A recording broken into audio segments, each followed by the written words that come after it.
Hey everybody, Dave here. Welcome back to the channel and welcome to a new Shadows of Brimstone episode, and we are going to be doing a playthrough series for the Gates of Valhalla. I'm going to do a complete playthrough as if you were brand new to the Shadows of Brimstone system.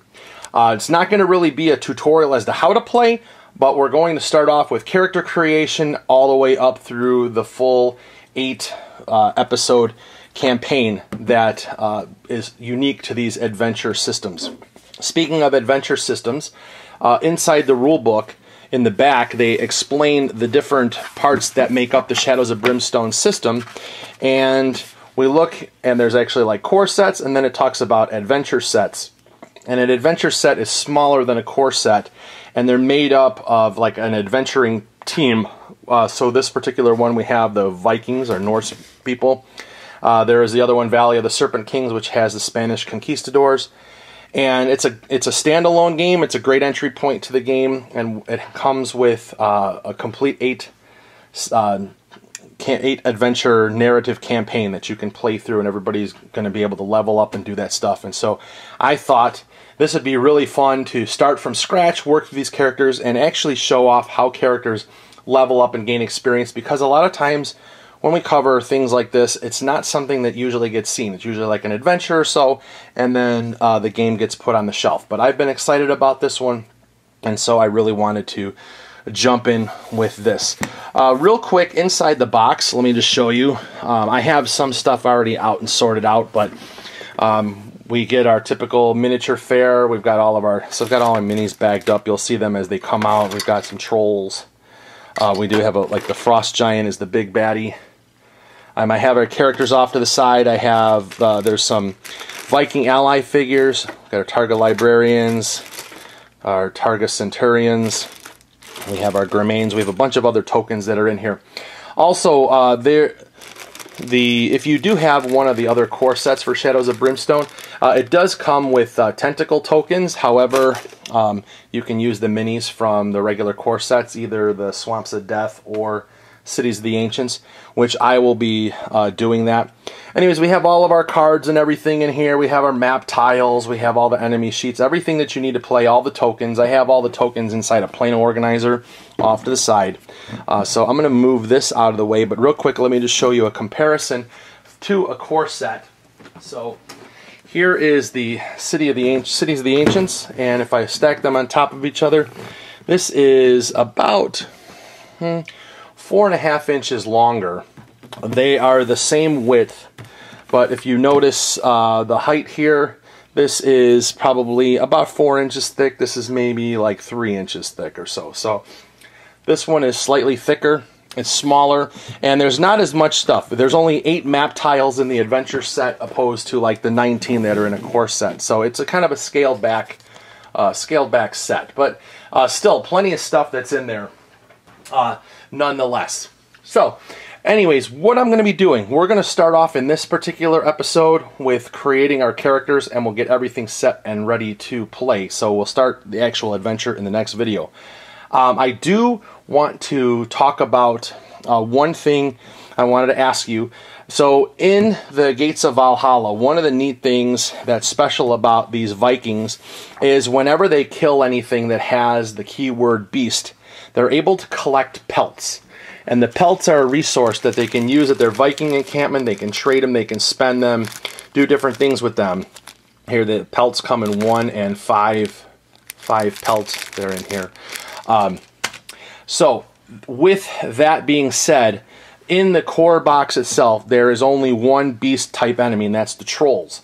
I'm wondering, do you want to see me incorporate some of the beast type enemies that are appropriate for Gates of Valhalla that came as part of the Warlord Pledge? Because I have that. Or do you want me to keep it straight up with what's in this box and playing through the box? Let me know in the comments. I can go either way. All I got to do is just build the models, and we'll incorporate them. We're going to experience all of this stuff together.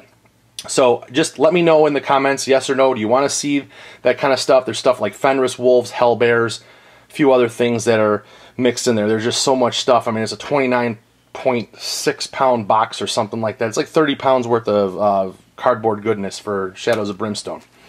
Anyways, so let me move this out of the way, and we're going to get into this. So the first thing that we're going to do, I mean, I'm literally going to go open up the rule book and start off with creating a new hero. That's the first thing that we need to do in order to play this game. And we have, it says we're going to choose a hero and a subclass. So in the game comes with 4 heroes. They are all Vikings. So that's the class. They're Vikings. And then there's a subclass. We have the Jarl, we have the Berserker, we have the Raider, and we have the Huskarl. And each of them have their own unique types of abilities. So basically, like the Viking Jarl, he's like the war chief. We have the Berserker. He just kind of goes nuts. They have another ability token in here called Rage. He can use Rage to his advantage and do quite a bit of damage. We also have the Viking Raider. He's basically like your classic Viking. And then we have the Viking Huskarl, which is more like it's a fight. She's a fighter, but also can help defend the group. And on each of the back sides of these, we have the alternate genders of each of these, so you can pick and choose whichever ones you want to play. We're going to play with the side that they came in. So since we're going to be running, I'm going to run a party of 4. We're going to use them all to see them all. We'll have each one. Then it's going to say get their starting items. So we're going to start off with our Viking Jarl, and we'll take a look at his stats. And you can see at the beginning here, max rage of 5. So we have these rage tokens, and you'll see them come out. And when you get them, you can start discarding them to be able to do things. Here, so whenever you take damage, for every 2 wounds taken, you gain a rage. And then you can basically turn those rage tokens in to add damage to your combat hits. It's like when you get mad, you can do things. This guy also, when he kills enemies, he heals 2 wounds. So these guys, it's like they kill stuff and it's like, and then they're able to, like, basically they regenerate themselves. But their starting items, War Axe and Mail Armor. So we have those 2 items right here.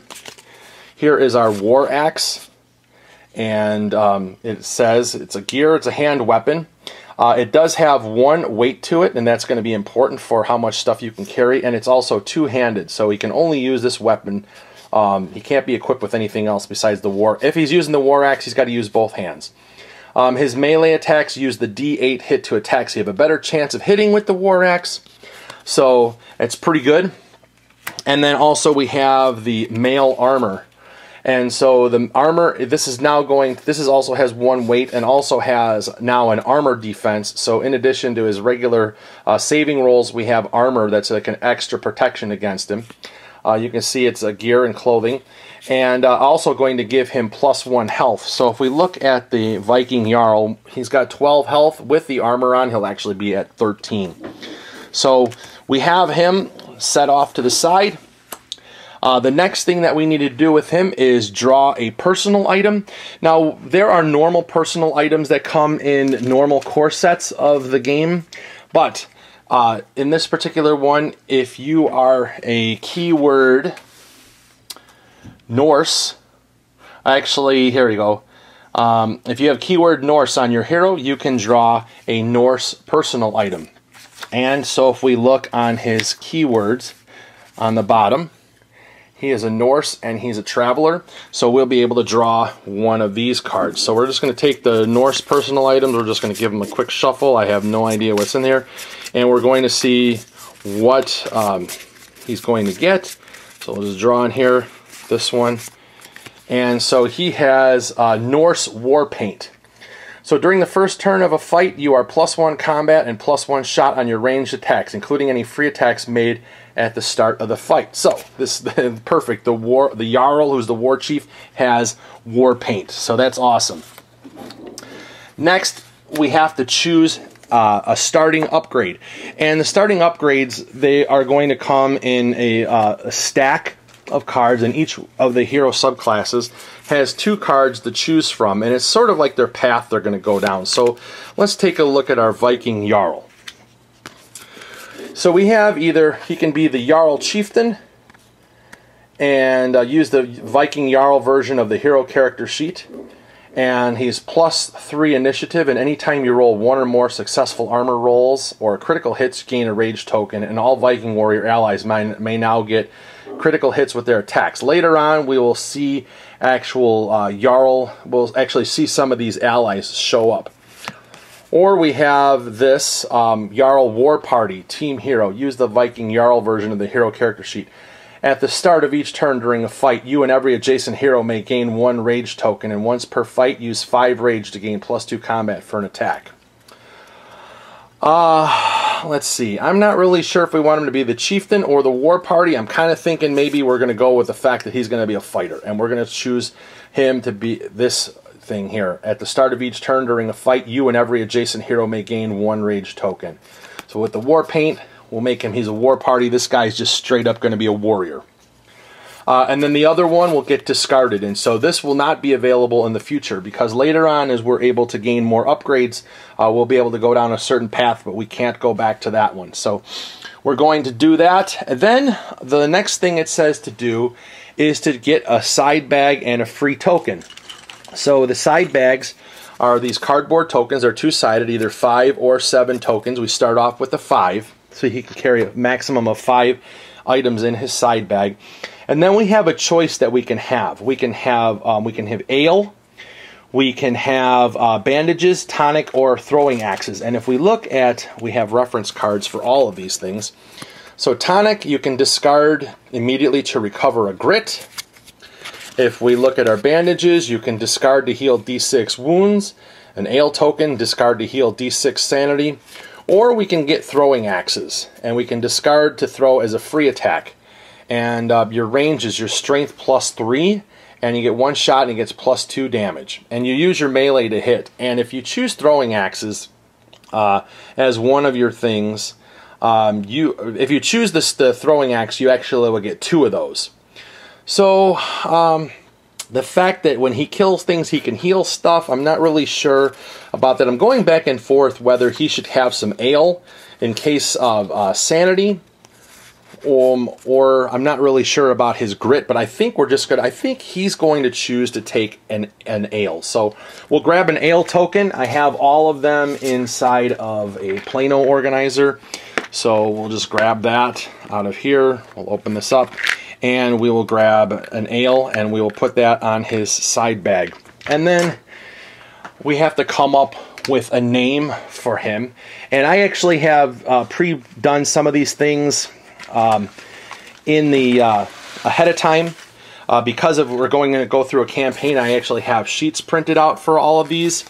So for the Viking Jarl, all right, his name is actually going to be Brynjar.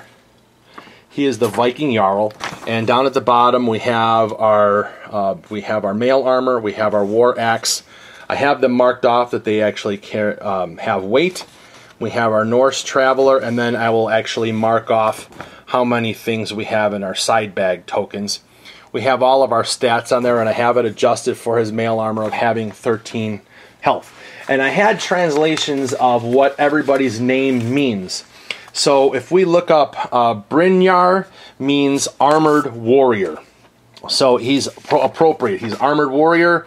He's got the mail armor. That is going to be our Viking Jarl. And that's pretty much how we're going to make up each of these characters. So that's the first one. Let's do our next one, which is going to be the Viking Huskarl. So we'll look down here, starting items, Huskarl bow, Norse sword, and a shield. So here's the Norse sword, here's a shield, and here's the Huskarl's bow. And we'll take a look at these real quick. The Huskarl's bow is a ranged weapon, critical hits on 5 or 6. Here's an interesting thing, free attack. At the start of a fight, you may make a ranged attack with this bow, even if not equipped. Because normally this is a two-handed weapon, so you wouldn't be able to use anything else. So it's like you can hurry up and get a quick shot off with the bow before actually fighting with your sword and shield. The sword is +1 damage against beast and demon enemies, so that's going to be good because we'll be encountering those.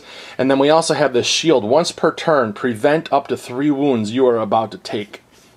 And you can only have 1 shield, so it's a great way to defend yourself. So we have these 3 items are going to be for our Huskarl. Again, now we need to find our personal item for that. So we've got our starting items. Let's draw a personal item. Let's see what's going to happen for our Huskarl, the Defender. We have Lucky Raiding Boots. So +1 move, +1 luck. So that's going to be good. When we roll for our movement, we'll be able to move one extra thing, and we will actually have +1 to our luck, which is good because the Huskarl only has a luck of 1. So that's going to change now to a 2. So we will equip them with their boots, and I will also change all of their sheets to have their starting items with them. And then we are going to grab our starting upgrade. So let's take a look at what the Huskarl can have. We have 2 things. We have the Honor Guard. So Expert Shot, once per turn you may re-roll one of your ranged to hit rolls. That's pretty good. And Keeper of the Saga, at the end of each turn you may heal 1 sanity damage from every other hero adjacent to you. That's pretty good. We also have the Clan Defender, the Shield Bearer. You may use the ability of a shield you have equipped for yourself or any other adjacent hero. Gain 10 XP when you prevent damage from another hero like this. Also, once per fight you may ready a shield you have equipped. Embolden, once per turn when you kill an enemy, heal D3 sanity damage from yourself and every other hero on your map tile. That's pretty good, but man, this one is everybody that's adjacent to you. If everybody kind of keeps together, which usually I'm not really sure how much they're going to run off on each other. The Honor Guard is pretty good. I'm not really sure which way to go. Let's go with the Honor Guard, and that way they can re-roll one of their ranged hits once per turn. So if I get that first shot off in the beginning, I may be able to re-roll. So that's going to be pretty slick. So we'll go with that. Next, we're going to grab our side bag with that can hold 5 things. And I believe with this one, just in order to be able to heal their own damage, I think we're going to go with some bandages. We want to be able to keep this one healthy so they can continue to help and defend the people around them. So we're going to grab bandages for their side bag. So that is for that one. And our Huskarl's name is actually going to be Branka, which stands for Glorious Defender. So we have Branka's sheet, which I will actually have to change because now we have the boots. But here we have our papers. I just have to fill in the stats here, and we will be ready to go with her. Next, we have the Viking Berserker. So here we have our hero. Again, we have our starting items. We have 2 Berserker axes and a wolf pelt. So each of the Berserker axes, when they're equipped in their hand, +1 combat, and once per turn you may spend 2 rage to gain an extra 1 combat.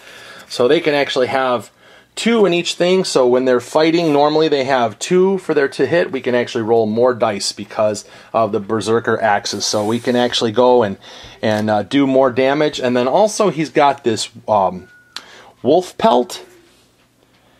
And the wolf pelt is at the start of each turn, heal 1 wound or 2 wounds during a fight, and at the start of every fight, recover a grit. So that's a pretty amazing item that they start off with. So he's going to be able to heal every turn, and even during a fight, he's going to be able to heal wounds. So the bandages is probably not going to be something that we're going to need. He does have low sanity, so I think we might be looking for something that's going to heal keep his sanity up, which would be like ale. But we also need to have his his personal items. So let's shuffle up the deck here and see what we get. Whoop, dropped one here. So we're going to pick these up. I keep dropping a couple of these cards. So, all right, let's see. What do we have? We have this one. All right, we have Fur of the White Bear, which is a clothing, or it's a coat, +2 health, +2 sanity. So I think between the wolf pelt and this other fur, let's see, this is clothing, it's a coat.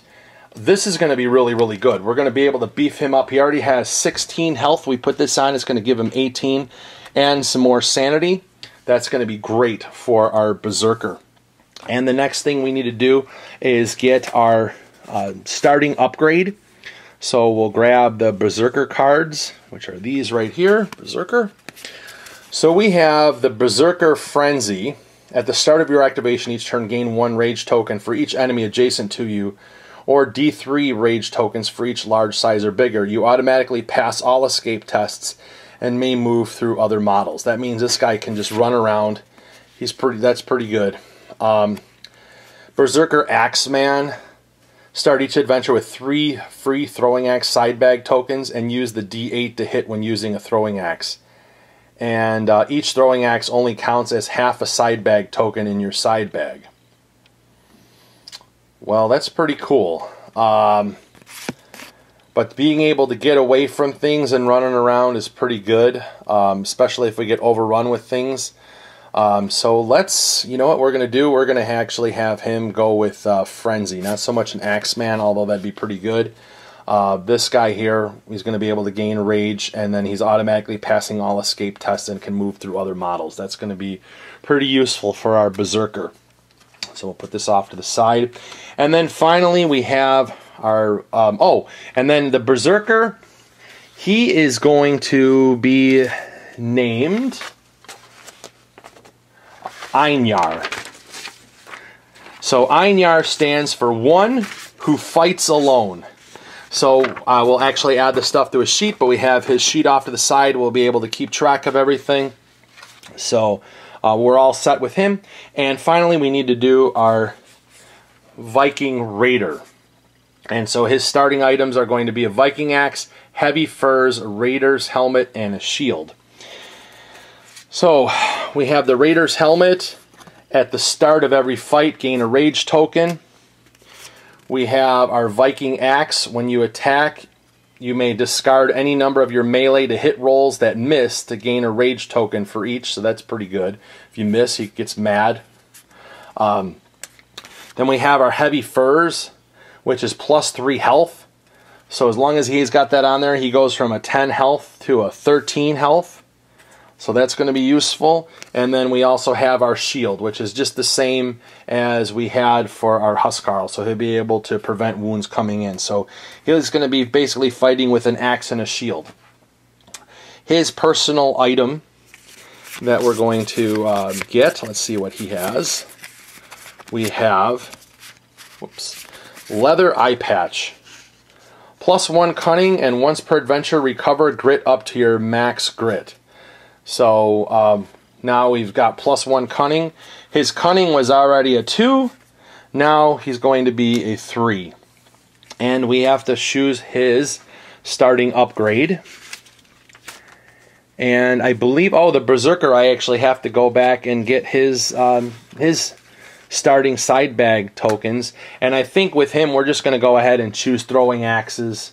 Even though we didn't choose the thing where he starts off with them, we'll go ahead and kind of think that it's going to be fun. We'll just give him 2 throwing axes to start off with so he can just go crazy. So now our Viking Raider, we have either our Battle Roar, which is the first hit you assign during each of your attacks is +1 damage, including free attacks, and once per fight, use 1 grit to gain D6 rage tokens. Or we have Plunder. Whenever you successfully scavenge, you may gain a rage token. You may scavenge at the end of your move, even during a fight, and may scavenge each map tile 1 more time than is normally allowed. That kind of is like, what the heck was it? I believe it was the Prospector, that he can scavenge more times than not. He can scavenge and get things, or we can do +1 damage. I think we're just going to go with the Raider. He's going to be a Plunderer. He's got the eye patch on, kind of piratey, I guess, so a little bit different, kind of like a Viking pirate, I guess. It's kind of an interesting thing. And we need to choose a side bag item for him. And let's look at his stats. He's got 10 health and 9 sanity. He's actually going to have +3 health because of his furs. But you know what? Let's go ahead and give him... he has the ability to... I don't know what he's got with his grit, but you know what? Just in case we need to re-roll or things like that, let's we have a lot of things that are going to allow him to gain rage tokens, but let's get a grit. So we're going to go with a tonic with him, so he can discard to basically gain 1 grit. So that'll be all right. We'll just pretty much use an assortment of different things that are on there. So now the Viking Raider, his name is Hjalmar, which stands for Helmeted Warrior. So, and then I have a sheet for Hjalmar in here too. So right here's our Viking Raider. So I will go ahead and I will be updating all of those particular statistics for each of the characters. And so that's basically what we need to do in order to create our hero. So we have our hero and our subclass. We got our starting items. We drew our personal items, and as the story goes on, we'll incorporate those in the story. And then we have our starting upgrades, which we chose for each of them. And then we have our side bag token, and we named our heroes. That's basically everything that is explained in the rule book here for creating a new hero. And we have a little bit more information, but you'll kind of see how this all goes. We have the rage tokens that we have in here. The next thing that we need to do is there's going to be these team ability cards, and when we actually get ready to start, we're going to do that. So when we actually set up the game, which is going to be page 10 in the rule book, we have our number of players and heroes, so we're going to decide on the number. So we're actually going to be playing all 4. We're going to shuffle all of our card decks. And so I have all the cards that we're going to need for play in here. So since we're using 4 heroes, we're not going to be using our low threat deck. We're going to be using the medium threats. So if we look at this, 3 or 4 heroes, we'll be using the medium threats. We have our gear, we have our scavenge deck, we have our loot deck, we have our darkness cards, we have our growing dread, and we have our appropriate cards that we're going to need for the Norse lands. So we have our map deck. This is going to be determining how the board comes out. We have our Nordic land encounters, and we have our Norse land artifacts. And we also have the world that we're going to be in is Norse lands, and this will have all of our basically rules that go on there. So we have the Dark Shadows and we have Odin's Light. And we'll get into that when we get actually started. So we're going to do that. We have to prepare exploration tokens. Now the game comes with 8 of them, and I have them inside my Plano box, and I'm just going to show you what a couple of them look like so you know what they are. So they say exploration on the back, and then as you reveal them you have different things. So this says encounter, and this will tell you how many doorways are going to be coming off of that map, and then you'll roll to see where the next tile is going to end up going, where there's going to be a doorway. So that's one of them. We have a few different ones, and I think there's a couple different ones that are unique from these compared. I haven't seen the other ones before. We have those are revive tokens. Well, we have the darkness encounter. So we'll have a darkness card. And then this little exclamation point, this means that it's like one of the clues that you're searching for. So these are going to be important for when we're playing the game in order to accomplish our goals. And then this says that there's going to be 2 doors there. Here's 2 encounters, so we'll actually have encounter cards that are on there. And there's like an ambush attack, which this is nasty because when the enemies ambush you, they're right on top of you.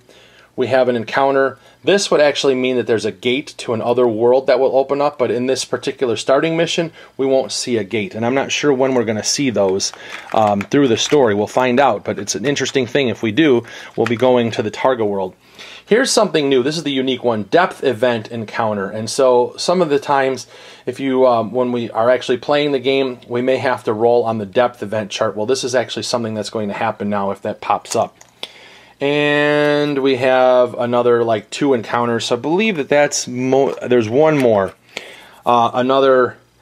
This is just an attack one, so not an ambush attack, but we have attack. So we have those different types of encounter tokens that we're going to be shuffling up, and we're going to be putting them in a pile as we're playing. And we will we need to ready our heroes, which is we're going to get them each into the game, and then one of our players is actually going to take on the expedition torch. So they will be carrying the light, and they're essentially like they will be doing some of the rolling of their dice, and then this will actually be part of their gear. So, and we can choose who takes this on at the start of each adventure. And then the next thing that we need to do is draw team ability cards. So, unlike any of the other Shadows of Brimstone games, in the Brimstone Adventures, there are actually going to be team abilities for the Vikings. And there's a number of cards, and we're going to shuffle them up, and they're actually going to go into a pool of abilities that can be used as a team. Now, anybody can choose to like which ability they want to use, but if there's a discussion, whoever drew that particular card has the final say, like yes or no, we're going to use it. So we're going to start off with our first one. We're going to have Einar draw. So Einar is our Viking Berserker, and he's going to have Raven's Sight. It's a team ability. Play at any time. Look at the top 3 cards of the encounter, Darkness, Growing Dread, or a threat deck. Choose one of those cards to discard and put the other 2 back on top in any order. So he's got a little bit of foresight. So that's going to go with our Berserker. That's Einar. Next, we're going to go with Hjalmar. He's our Viking Raider.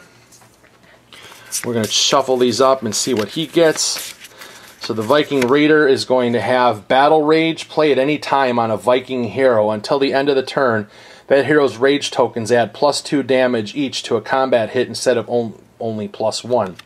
So that could be good for doing like a final blow on something like that. So we'll put that off to the side with his things. Those will all be placed out in a pool when we get started playing, but I have to write down who's got what before we start the game so that we know who has the final say. And then next we're going to go with Brynjar. He's our Jarl. And we have Warcry. Play at any time during a fight. Every Viking hero immediately gains D3 rage tokens each. And finally, we have Branka, who's our Defender, our Huskarl. And we have Pillage. Play at any time until the next time the Darkness marker moves onto a Blood Splatter or Growing Dread space of the depth track. Anytime a Viking hero draws a Nothing Here scavenge card, they may also draw a loot. So limit 1 pillage effect in play at a time. So those are the different things that we have set up for our game. We will actually set up our entrance map tile. This is the entrance map tile, and our heroes will be lining up on this one. We'll get that set up briefly.